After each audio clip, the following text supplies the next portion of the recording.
大家好，今天的视频啊，给大家看看能不能修这个打汁机。好了，今天的视频呢，我们先把它拆来看看能不能修。那么这底下呢是内六角，我们把它呀打开。嘿嘿，这有意思吧？这个幺蛾子，你看，这个表面上看来啊，这个下面就是一个六角，可是呢，这个六角却插不进去。嘿嘿，原来呀，你们要是仔细的看呢，它的这个六角的这个中心呢，它有一个 pin， 所以它需要一种很专业的一种六角，而且中间呢要有一个凹洞的这么一个东西，才能把这个拧开。嘿嘿，你说这是个幺蛾子吧？它越是这么幺蛾子呢，就说明这东西啊里面就越是能修。所以这是我们面临的第一个问题，看看能不能把它打开。好了，那么我下面的方法呀，其实也很简单。大家看呢，就是我有这个高速钻。那么高速钻呢，我上了一个非常小的一个金属钻。上了这个金属钻头以后啊，这个办法很简单，我就转这个 tip， 那么用两只手啊，把这个钻头啊拐到最后，大家可以看到呢，一下就把这个 tip 啊给它转穿了。那么同样的办法呢，我把其他的这个两个也都处理了。大家可以看到这个螺钉啊，就已经顺利的取下来了。那么从这个螺钉呢，你可以看到这个细节呢，确实就是中间呢都已经被我磨掉了。那么大家看到了，我用同样的方法呀，把三个螺钉，那么这三个螺钉呢全部都卸下来了。这个时候呢，就可以尝试的把这个打开了，使用一下 force 就打开了。我们下面呢就把这个螺丝打开。那么这个时候是普通的十字螺丝，我们就用十字螺丝把它们打开。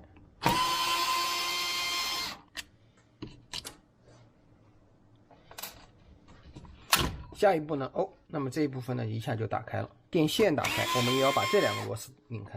电源的固定部分打开以后，那么这个呢，这个盖儿就彻底的就脱离出来了。那我们可以看到这个壳啊，也打开了。主龙电机的各个方面，还有它的这些保护电路啊，看上去都是不错的。那我并没有发现什么电路部分呢也是没有任何烧过的痕迹，一切都非常的完好。那么经过仔细研究以后，我突然发现了在这儿有这种继电开关。大家在拆电路的时候，经验告诉我们呢，就是说这种周边的电路，比如说传感器啊，还有继电器啊，这种东西呢，是有时候是非常的重要，因为他们这些周边的电路，如果万一出了什么问题，整个东西就不工作。那么这个继电器啊，就非常的重要。大家看这个继电器呢，就把这个开关打开。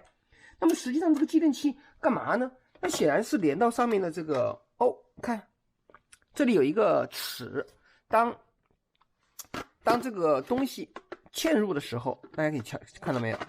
嵌入的时候一拨这个，那么它这个时候呢就应该打到这个齿上，那么这个齿轮呢就应该推动这个继电器。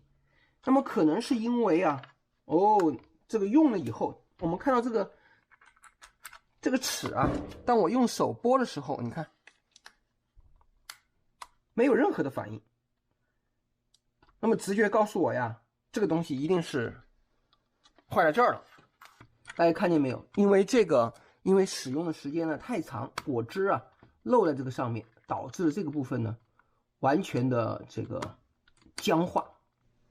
那么这个时候我突然发现了，原来在反面啊，这边有一个，这边有一个，两个各有一个继电开关，而这个继电开关呢，大家可以看到呢，确实是反应良好的。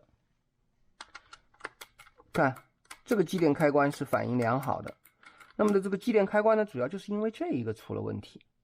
那么基于上面的这个情况，如果这是两个继电开关同时开启，电路才工作的话，如果有一个继电开关强制它一直处于开的状态，这个维修倒也简单了。现在这个继电开关呢，因为这个糖汁儿，所以呢，我就把它强制把它压下去，那么它不能弹回，继电开关永远的处于开的状态。好了，那么我觉得今天的这个维修啊就这么简单。好了，那我把这个电路啊装回去。看看我的这个理论呢是不是合适。因为在这种情况下我是不能接电源的，如果这个接电源之后，这个叶片呢，风扇叶片那会出很大的危险，所以我必须得把它装回来。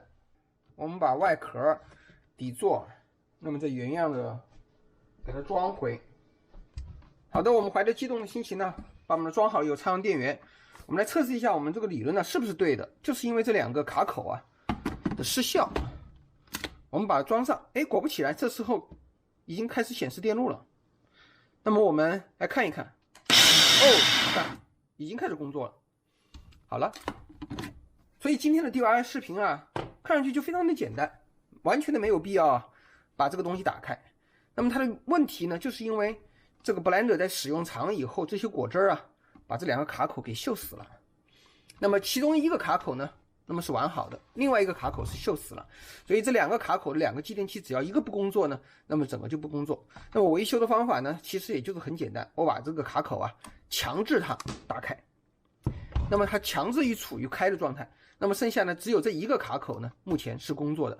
那么通过这种方法呢，这个机器貌似就修好了。咱们中国人嘛还是比较勤俭的，本着缝缝补补又3年的原则，那么这个电器呢又可以用，那么对环境呢也是一个很大的保护。我们毕竟没有在随便的浪费一台仍然可以工作的一台机器，对吧？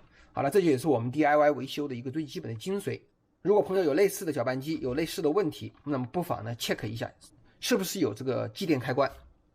好了，如果你喜欢我的视频呢，请你点赞、留言或者转发，谢谢大家的观看。今天